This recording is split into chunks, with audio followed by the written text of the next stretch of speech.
Ladies and gentlemen, Karnataka ರಾಜ್ಯದಲ್ಲಿ ಅಧಿಕಾರ ಹಸ್ತಾಂತರ ಅನ್ನೋದೇನಾದರೂ ಸಂಭವಿಸಿದರೆ, ಮುಖ್ಯಮಂತ್ರಿ ಬದಲಾವಣೆ ಆದರೆ ಸಿದ್ದರಾಮಯ್ಯನವರು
ಎಸ್ ವೀಕ್ಷಕರೇ, ಕಳೆದ 6 ತಿಂಗಳಿನಿಂದ ಬಿಜೆಪಿಯ ಜೊತೆ ಸಖ್ಯದಲ್ಲಿರುವಂತಹ ಡಿ ಕೆ ಶಿವಕುಮಾರ್, ಬಿಜೆಪಿಯ ಜೊತೆ ಸ್ನೇಹದಲ್ಲಿರುವಂತಹ ಡಿ ಕೆ ಶಿವಕುಮಾರ್ ತನ್ನದೇ ಆದಂತಹ ರಾಜಕೀಯ ದಾಳಗಳನ್ನು ಚದುರಂಗದಾಟದಲ್ಲಿ ಉರುಳಿಸ್ತಾ ಇದ್ದಾರೆ.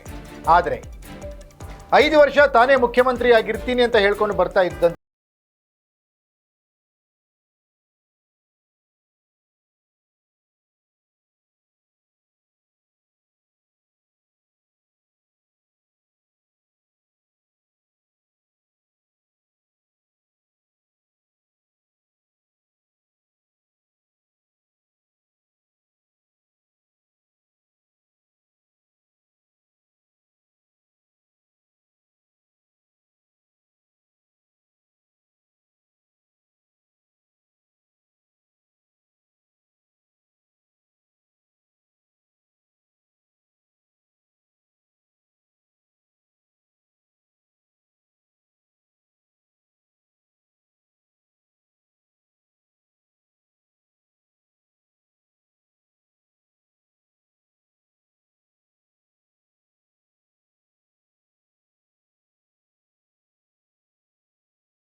ಸಿದ್ದರಾಮಯ್ಯನವರಿಗೆ ಹೇಳಿದ್ದಾರಂತೆ ಆ ಸಚಿವರು.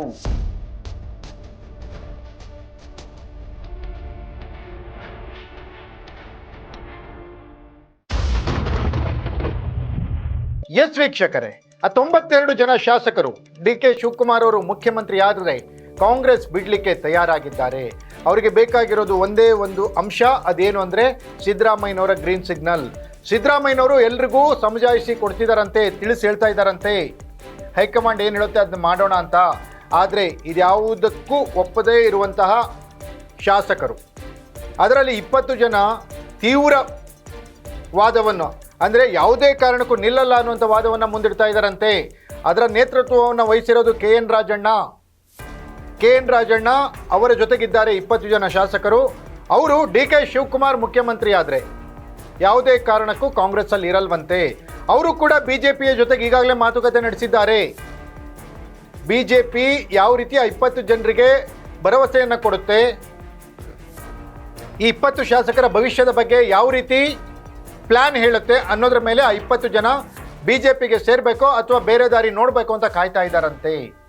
ಇದೇ ರೀತಿ ಕುಮಾರಸ್ವಾಮಿ ಮುಖ್ಯಮಂತ್ರಿಯಾಗಿದ್ದಾಗ 14 ಜನ ಕಾಂಗ್ರೆಸ್ ಶಾಸಕರು ಸಿದ್ದರಾಮಯ್ಯನವರು ಹೇಳಿದ್ರು ಕೂಡ ಅವ್ರ ಮಾತನ್ನು ಕೇಳದೆ ಕಾಂಗ್ರೆಸ್ ಬಿಟ್ಟು ಹೋಗಿದ್ದು ಎಲ್ಲರ ಮನಸ್ಸಲ್ಲೂ ನೆನಪಿನಲ್ಲಿ ಇರುವಾಗಲೇ ಈಗ ಅದೇ ರೀತಿಯ ವಾತಾವರಣ ಮತ್ತೆ ನಿರ್ಮಾಣವಾಗಿದೆ.